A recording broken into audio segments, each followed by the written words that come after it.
You've entered BOOKSTORM with Kristen Civiletto and me, Chris Storm. This is a podcast devoted to best-selling books that matter, books that make a difference.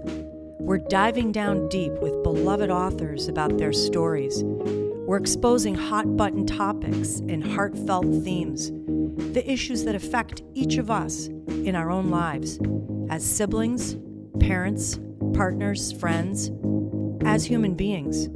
We're braving new ideas, fresh thoughts, hard lessons, and important truths. Those kinds of things that stay with us long after we turn the last page and close the book. Welcome back to BOOKSTORM Podcast, listeners, literally all over the world. We're so grateful for all of you fiction lovers. As you know, Kristen and I are huge fiction fans. We search pretty hard for what we believe to be the very best books, and we found one. We have The Last Animal, and we have Ramona Ausubel with us here today. Ramona, welcome. We're so excited to dive down deep into this book. Thank you for having me. I could not be more thrilled to be here. Well, I want to tell our listeners a little bit about you before we get started because your background is very interesting. Ramona grew up in Santa Fe, New Mexico. She's the winner of the Penn Center U.S. Literary Award for Fiction, the VCU Cable First Novelist Award, and as if that's not enough, she was a finalist for the New York Public Library Young Lions Fiction Award, the California and Colorado Book Awards. Wow. She holds an MFA from the University of California, where she also won the Glenn Schaefer Award for Fiction. It's all coming together now. I see it. This is no wonder this book is so fantastic. Now, this book, The Last Animal, that we're here to talk to her about today, has been given accolades and endorsements by Oprah Daily, Washington Post, People, NPR, Good Housekeeping, Barnes & Noble, Town & Country, Publishers Weekly, Booklist, and many more. And let me add to that, BOOKSTORM Podcast. We're right in there with the rest of you. We loved it. It's a must read. Thrilled to have you with us here today. Oh, thank you. Well, now who cares about all those others? Now I've got BOOKSTORM. I agree.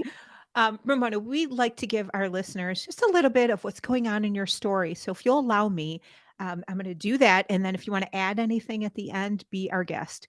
Wonderful. Now, in your story, we meet Jane. And Jane is a scientist working with an all-male team that has taken on a pretty big project. They want to de-extinct the woolly mammoth. In other words, bring that species back from extinction. She has the opportunity to travel to Siberia with the team, but as a result of her family circumstances, she ends up having to bring her two teenage daughters along. We meet Eve. She is 15. She's outspoken. She's a bit headstrong. And we meet Vera, who is very sweet, loves her sister, probably would be happier back at home baking, things that she likes to do. In the melting permafrost, Eve and Vera come across a perfectly preserved 4,000-year-old baby mammoth. They somehow wrench this free. They bring it back. And pretty quickly, the men begin to take full advantage of the situation with attribution and their future studies, what they want to do with it. Jane and her daughters are a little frustrated by this. They decide to take matters into their own hands, and not just matters, maybe even experimentation. And what could go wrong? Would you like to add anything to that background? That's a perfect summary. That was wonderful. Wonderful. Well, Chris will kick us off. Go ahead, Chris. Well, I have to say for our listeners, this book is a treasure. I feel like it should be read again and again by everyone. It should be like a high school student needs to read this book. Every college student needs to read this book. And I was going to ask you, I love the very last paragraph. It's absolutely beautiful writing. I don't think it gives a spoiler, and I wonder if you would read it for our listeners. Absolutely. Thanks for saying that. In this spot, this forest, on the ridge of this mountain range, on the surface of the earth, a body would come to rest. Through summer, it would be visited by worms and bugs and birds, foxes, deer, and the grass would brown, and soon it would snow, and the trees would turn to crystal. 1,000 seasons more, 10,000. The glaciers retreating as the earth warms, seas rise and slosh, the wreckage of storms, debris washing into the hills. Animals that were present now would be gone. Over centuries, ice will freeze, melt, freeze. The shapes of the lakes will change, the shape of the ocean, the continents, everything that has ever lived, given over to glacial time, to geology. Their old bones a reminder of the moment they had trampled, gathered, built, destroyed, imagined, loved. I just love it. I get choked up hearing that last paragraph. You too, Kristen? Yes. You did something really wonderful. You showed the reader the unfathomable macro, the magnitude and power of ongoing, evolving life on this planet. But then you did something really special. You showed the reader the finite, the minute, the micro of life, relationships between mother and child, sister and father, the love. Do you believe, as the writer, that we can truly study, analyze, or make any decisions about the macro of this earth without considering the micro? Is there a danger when science pursues its goals and missions and hypotheses without considering human relationships, love, spirit? Yeah, thanks, Chris. That's why I wanted to write the novel, because I came at it from sort of both of those, the big and the small and the personal and the planetary all at once. And it felt like the perfect kind of space to crush them together as closely as I could. The very first glimmer of the book happened when my daughter was a tiny baby, and she had just fallen asleep. She was like this little, this little tiny thing. I have a picture of this exact moment. And because she's like in her little snuggly thing on my chest, and got my laptop open. She fell asleep. I popped open the laptop to get some work done. And then the story popped up about scientists working to de-extinct the woolly mammoth, among other animals. And I just had this overwhelming feeling of that here we are this like delicate species, but we have these amazing brains, and we can do crazy stuff with them. We can make wild and miraculous things happen, but we can also cause tremendous destruction. And meanwhile, I am caring for this animal, this new little animal that's never lived before. And I don't know how to do that. I don't know what any of our future holds. Just like the scientists who are going to, in real life, have an animal that looks a lot like a woolly mammoth that they have to care for, and they won't know how to care for it. So it felt like it was like we've got it all there in that kind of big stew. And I just really wanted to dive in. And I think sometimes fiction is the best place to start to think, or one of the best places to start to think about those big questions, because we can sort of run the experiment in an imaginary world to start to feel out what kinds of possible consequences an idea might have on a person's life, on a family, on a situation. And even though science fiction, which The Last Animal is not really science fiction, it's really literary fiction, but it has sort of one little thread of science fiction in it. It's never going to answer the question completely, but it can start to ask what questions we actually need to do. It can present the questions that we need to ask in the real world too. It made us think how interconnected we are. It just gave us a wonderful feeling of belonging and importance, but dependence upon one another. And I just want to add this one line. Jane said this: you can have feelings, but you should still read the book. We cannot ignore all the bad ideas of the past. We must address them through modern eyes. I think that's what your book did. It forces us to take a close look. Thank you for that. Thank you. Yeah, exactly. It's like we're gonna really get into this. We're gonna examine it. We're gonna go past just the like, wait, we're gonna do what? What's that gonna happen? Hold on. But really, okay, what would that feel like? What would it feel like to three individual people living unique lives together? Because we as a species are not robotic in any way. We are full of emotion and feeling and connection and heartbreak and trauma and all the things that we carry with us that are part of all that fancy brain stuff that we can do is also always connected with our hearts. We can't disconnect those two things, even though I think sometimes we like to imagine that we could, because it would be much simpler. The same way that we are connected in every way to the environment. We are part of the environment. There's no separation. And we can't, any choice we make has consequences. And then those consequences have consequences on us again. So I think we have to include both thinking through these questions with our emotional selves as well as our intellectual selves, and to consider ourselves part of the bigger whole. For a little book, it packed a big punch. Ramona, I want to pick up right where you left off there and talk a little bit about de-extinction. Jane and her late husband, Sal, had a heated discussions about humans killing off innumerable species and the wackos, as he called them, who are trying to bring them back. Jane and her daughters later noted, how can we possibly anticipate the consequences of such projects? This could turn from a novelty into an emergency in a matter of moments. Are genetic cloning and editing efforts the definition of hubris, of pride? And what might be some of those unintended consequences? Yeah, I mean, in some ways, I think they absolutely are. I mean, has anybody seen Jurassic Park? We know. You're like, no, we have it all contained. We've got this totally under control.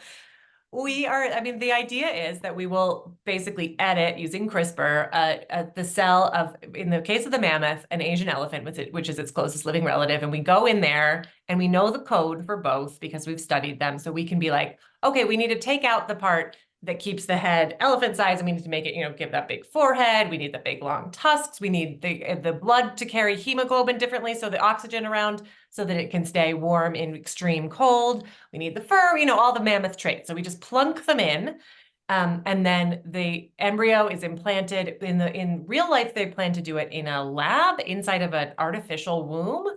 So this baby mammoth-like, or cold-adapted elephant, as they call it, but mammoth-like creature will grow inside of this artificial womb that it will be clear. So we'll be able to see into it and watch it grow. And then eventually they will cut it out, and victory, we will have a woolly mammoth in the world. That will happen. Whether it will happen exactly the way they expect, we don't yet know, but it will happen. But the questions are, okay, so first of all, that's one mammoth that can't go, that's not enough to repopulate the Arctic, which is the environmental justification for it, because those megafauna help to clear out lots of extra trees, which keeps the ground. Basically, what we need to do is cultivate grasses, because grasses are a really good insulating blanket over the permafrost. Trees keep those grasses from being able to get thick enough so that those mammoths will come in, they'll knock down all the trees, they'll stomp everything to get it nice and tight, they'll fertilize, they'll do all the good things, they'll spread the seeds. And they're supposed to be there. They're supposed to be there. We helped to get rid of them. So if we bring them back, we're going to insulate that ground, and we're going to keep a lot of carbon in the earth. But we've got the one mammoth coming out of the lab. That's not nearly enough. So we have the sort of scale feels like one of the questions that no one has quite completely answered. But also, this is not, in fact, a woolly mammoth that we will release. It's a cold-adapted elephant from a science lab. So we don't really know what will happen to it in the wild, what kind of instincts it will have. It will not have a mother of its type. So there will have been nobody to be like, here's how you feed, and here's the path you need to walk, and you have to be careful of those guys, and all that stuff that gets, that nature is really incredibly intelligent and purposeful. And this is coming out of nowhere. So who knows what will actually happen? Maybe they won't last a day. We don't know. And even if they do, they will be a new species. We will have introduced something that has never been part of the genetic pool before. So it's infinite. I mean, the thing is when you change something, you change everything around it. And we could never know what all of those changes will result in. Yeah. I mean, we could spread disease faster. We could see the emergence of new disease. But I love what you said, because there's the whole ethical component that we haven't even, scratched the surface on. And I just think these are things we have to start thinking about now, because people are already engaged, as you say, in de-extincting species. And so not just the disease, but now what happens when it crosses over into humans? We know that people are working on artificial um, uteruses for babies. So now that's a whole nother aspect that would come about because of this type of research. So I love that you broached very important topics, but you did it in a very engaging and exciting way. Good. I'm glad. And an inquisitive way, like a safe place to look at these issues and not be afraid to dive deep into them and delve. Now, I just want to add to your discussion because little Vera said, the fact that our father is dead makes him some weird mythical force in my head, like a god. And I thought the same with the extinct mammoth. Are we almost putting too many hopes and dreams into something we think is going to be able to reverse all the mistakes that humankind has already made? I just thought that was intriguing that you had, I like that you had those two little girls. They were a couple little wise little creatures, those girls. They ended up being, for a long time, I thought the novel would go into everybody's heads equally and that Jane would be just as much of a main character as Vera and Eve. But the more I wrote, the more I understood that Vera, especially as the youngest, has the most to lose. She's got the longest time ahead of her on this planet. And she's kind of innocent while also being really wise. She's a super observer, so she was a good character to give us the story.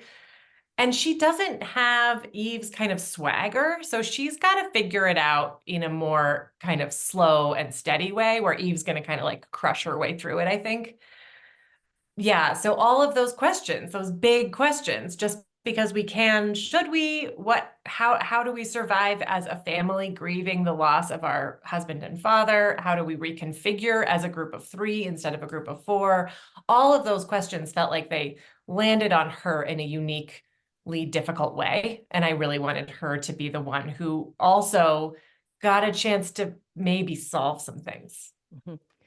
What else I found intriguing was the necessity to break some rules in this story. I love when Helen said, it matters what we wish for. What is your heart's desire? What is the thing you feel you must do or be, or you'll begin to disappear? And then Jane said, I want to do one thing. I want to try one thing in my dumb little life. And I thought, no, that's not dumb. It's not easy to raise your head above the crowd and try something new and different. We have a lot of rules. There's rules in every career path, in every field. But isn't that how inventions and discoveries were first made? Somebody had the courage to break some rule, just like in this story. And for Jane and for all of us, I'd ask you as the author, when is it okay to break a rule? I know, this is such a good question. I think that, yeah, I think that there are so many rules that require us to break them that are, I mean, the entire patriarchy, the entire system of racial disparity, there's so much that is the world that we live in is built to manage people and keep people stuck and still and poor and unable to move up or around or think their own thoughts or invent things, like do all of the good work that could happen, because the power systems would like only a certain group of people to be doing that work because it will keep benefiting them, and then the system stays intact. So if we didn't break rules and if we didn't look critically at the way things are built and what is being asked of us, we would be making, I mean, the world's biggest, worst possible mistake. And at the same time, I still also think that it's important to be really cautious and careful when we're doing something like, bringing a species back. That's a lot of responsibility to take on, not knowing everything that we might need to know. So I think it's like this back and forth. And I really wanted to write toward the inability to make a clear distinction because, I mean, we're busy doing a lot of other terrible things too. This one at least has some like a sort of good premise behind it. And I mean, who doesn't want to snuggle a little baby woolly mammoth? They're like like a golden doodle of pachyderms. They're so freaking cute. So, all right. And we did, like, they were here and we erased them and we could actually replace something instead of always being running around with our clubs, getting rid of stuff. So it's not our worst idea, but it's a very complicated thing. And I got so interested in that, in writing toward that complexity and those sort of really difficult sometimes unanswerable questions. When is it right to break a rule? When is it exactly what you have to do? And when do you need to be like, we're going to actually hang back, even though we could do this thing we're not going to choose to. I like that. And you showed us that we're allowed to ask these questions. We're allowed to ask. We have to be able to think about these things. Thank you. Yeah, very much. Jane dreamed of accomplishing something that mattered in her life, but she was caught somewhat between her professional dreams and her responsibilities to her two teenage daughters and even her hopes for her daughters. And in fact, at one point, daughter Eve shouts at her, and I love this, "It's your life I'm living, mother. It's your life." How does Jane reconcile these competing desires? And are they mutually exclusive? Isn't that that was such a question for so many of us. Yeah. I mean, there I was starting the book with this little baby, and that was the question. I had my second novel was due. It was almost done and it was due. And that's why I opened that computer that day, because I needed to finish it. I was like, did a maternity leave be damned. I had a book due. I needed to get back to work. But I had written a draft of that book while I was pregnant, and I wrote way faster than I think I could have otherwise, partly because I had that ticking clock of the baby is coming and I need to get this thing done. But I also kind of felt like that little baby in there, like that spirit and our energy together made things happen that wouldn't have happened, that like she was helping me. And that's partly, maybe that's the story I'm choosing to tell myself, because it feels better than feeling like it's these two parts of my life are in competition, because they are the most important parts of my life. They're the two things that I would never put away. If I had a choice, like, can you stop doing something? I would never stop doing either of those things. So I don't want to feel like they are mutually exclusive and that they are at odds with each other, though they do sometimes compete for time, and that's just real. But I don't know. I think that there is that idea sort of comes from one of those old patriarchal rules too, that like, oh, little lady, you don't really know how to, this is going to be too hard for you. You're going to have to choose. You're going to have to choose to do a good job at one of these things and a bad job at the other, because you will never be able to handle it. But then also the dangerous kind of, you can have it all. You just have to keep cramming and cramming and cramming until you buckle under the impossible pressure of being a perfect mother and having a perfect career and keeping the house clean and all the things. Both of those kind of modes feel really risky to me. So I was interested in giving Jane some of those problems and questions, but also pressing at it from the girls' perspective, because they're old enough. They don't need their diapers changed anymore. You know, they're big kids. They can drive. They can make decisions. They can make trouble. They're out in the world with Jane. And they also can look back at her and reflect her life to her and say, like, Mom, this is not okay that you're being treated this way by your male colleagues and boss. Nope, we don't accept it. You can't accept it either. And we're actually going to make it impossible for you to accept it.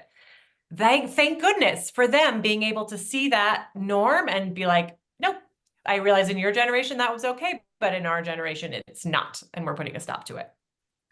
I love that. Chris and I actually talk about this issue very frequently, including in connection with this book. And we were talking about how we both have adult daughters who have had an opportunity to see us in a professional role. And it's not always easy. And they saw, a lot of hard work going into that.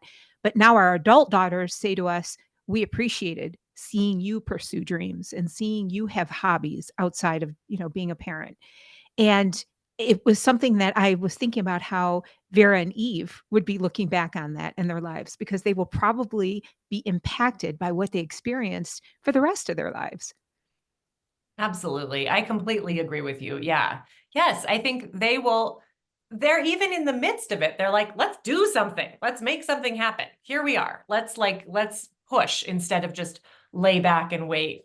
And I think that, yeah, seeing the women in our lives get out there and try stuff and fail and struggle and ask difficult questions that they don't know the answer to and keep showing up is enormous. I think that's one of the most important things that we can do. Oh, absolutely. Ramona, it's been wonderful having you on the show. We have so many things we would love to talk to you about for like hours, but we know that you're very busy. But before you go, can you share a little bit about what's on your radar? What's coming next? Ooh, good question. So I'm working away on new stuff. It's kind of I've been working on a novel and I'm working on a craft book about getting unstuck in writing. So hopefully those things come along pretty soon. And I'm just, yeah, reading wonderful things. I can tell you that I just read a book that I love the most, which is called Beautyland by Marie Helene Bertino. It's about a girl who is also maybe an alien who is transmitting information about Earth to her alien whatever her people in space, but she's also probably human, and it's just about so much about the core of being a human and being lonely and being alienated, and it's just the most beautiful book. So yeah. Oh, that sounds fascinating. Well, thank you for sharing that too. And I want to tell our listeners how to connect with you because I know that they will want to. You have a website, and I'm going to spell it for our listeners. It's Ramona Ausubel, RamonaAusubel.com. And you are also on Facebook, you are on X. And again, thank you for a fantastic discussion. We just adored this book, and we hope you come back to discuss whatever your next project is with Yes, us. please. I couldn't ask for a better crew. You were Aw, my ideal readers. Thank We you love so it. much. wonderful. We Thank could have you. sat here for 5 hours. I know we could, but nobody I know, wants to I would listen have been to a glad to. 5-hour podcast. That's the problem. Thank you so much. Yeah, thank you. Bye. Bye-bye. Take care. Kristen, I got so many questions and topics running through my head here. I just couldn't help but think of eugenics during this recreation of the baby mammoth Yeah. and how far Yeah. this could be taken. And as Ramona said, how far it will be taken because we have already Absolutely. begun. And where do we stop and say, what is the quality of what we're reproducing? Are we bringing in, like you said, ancient viruses or diseases? What are we unearthing? What are we recreating? What is the difference between that and the natural world? This is a tough thing. Absolutely. In fact, we have there was a news item just the past week, and it was a man creating these Franken sheep, and he was bringing in these Marco Polo sheep from Uzbekistan and kind of merging them with the sheep that are found in America. And the problem is we don't know what their temperament is like. We don't know exactly what grasses they're going to eat, if it's grasses. And I love that in this book, Ramona broached those very ethical challenges, but didn't tell us what to think about it. And, this book makes you think, and it's definitely one of those that long after you close the book, you're still thinking about it. But we must be thinking about these issues now before the problem is in front of us and it's too late, right? What did you think about? She was talking about the fact that we are creating these lab uteruses within which we can grow animals. And we're working on those for people as well. Doesn't that almost sound like we are outpacing our ethical answers with science? What do you think? Well, we are already creating children outside of the womb. And so whether it's a dish or a uterus, in my mind, I don't think it makes much difference. But what I'm thinking is that genetic code is very complicated. Yeah. And we don't know what we're diving into when we try to alter a genetic code. We try to create something. When we start to say we're only going to now produce people who are not predisposed according to their DNA results to certain cancers, those people cannot reproduce. This is where it gets scary to me. We're already doing genetically modified foods, but now we're going to do genetically modified animals and humans. I think this is where it gets a little scary. That brings me back to my very first question to her. We cannot make big decisions on our entire population without considering the minute of who we are. Yeah. Like, this is why I think she brought love so big into this book. Spirituality. Who are we? Yeah. And also the negative side, right? Because we also are people who experience fear and jealousy and greed and hatred. So if those are now the factors that we need to look at with regard to repopulating something, we know that we're going to have the greedy people and the people who have no ethics and the people who will turn it into a weapon somehow. We know that's the case. So in light of what we know about human nature, are you saying that we shouldn't be running into this area at all? That's an interesting question. I think you're exactly right. Whatever could be used for good can be used not for good.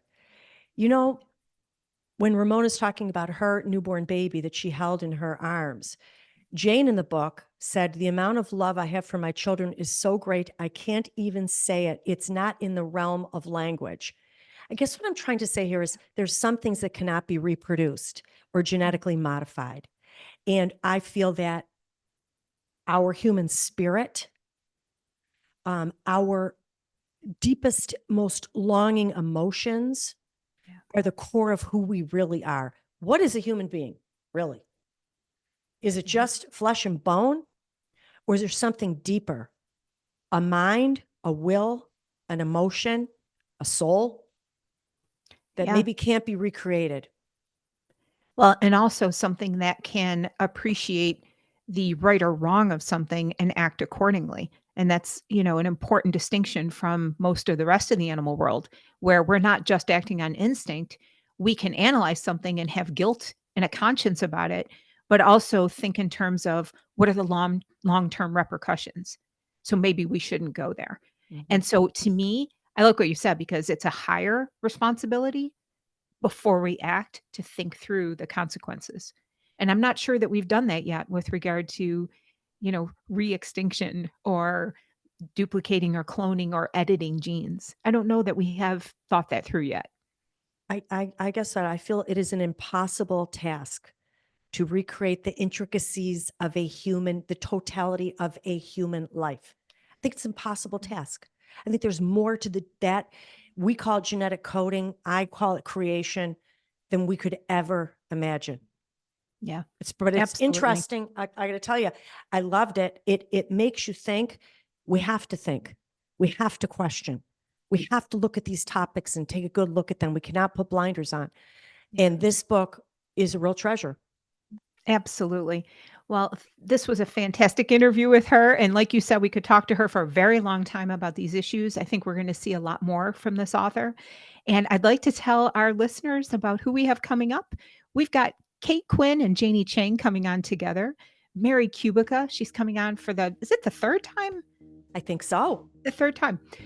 We have Christopher Reich, Amiko Jean, Bonnie Jo Campbell, J.D. Barker, Dervla McTiernan, Scott Carson, who also writes as Michael Carita, and he has been on our show too. Kate White, Lisa Wingate, you'll recognize those names.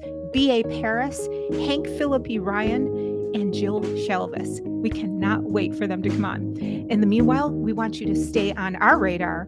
You can find us at bookstormpodcast.com. You can find us on Facebook, on X, on Instagram. We are on YouTube. Just look for Bookstorm and podcast, and we should come right up. And until next time, listeners, one of the best ways to brave the storm is to dive down deep into life-changing fiction.